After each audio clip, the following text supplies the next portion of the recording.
ఒకప్పుడు ఒక అందమైన అడవిలో చిన్ని అనే చిన్న జింక ఉండేది. చిన్నికి అడవిలో తిరగడం, ఆడుకోవడం చాలా ఇష్టం.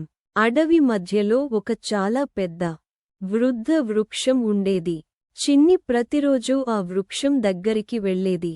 ఒకరోజు వర్షం తర్వాత, వృక్షం ఆకులపై అందమైన నీటి బిందువులు మెరుస్తున్నాయి. చిన్ని వాటిని చూసి చాలా ఆశ్చర్యపోయింది. అయ్యో! ఎంత అందంగా ఉన్నాయి అని చిన్ని అనుకుంది. వృద్ధ వృక్షం నవ్వుతూ, చిన్నీ, ఈ బిందువులతో నువ్వు మాయాజాలం చేయగలవు అని చెప్పింది. చిన్నికి అర్థం కాలేదు. నీటి బిందువులతో మాయాజాలమా?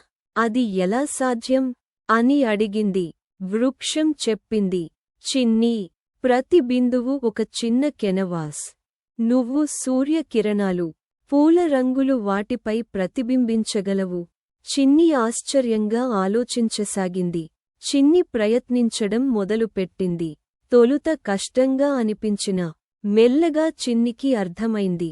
నీటి బిందువుల్లో సూర్యకిరణాలు పడితే ఇంద్రధనుస్సు రంగులు కనిపిస్తాయి.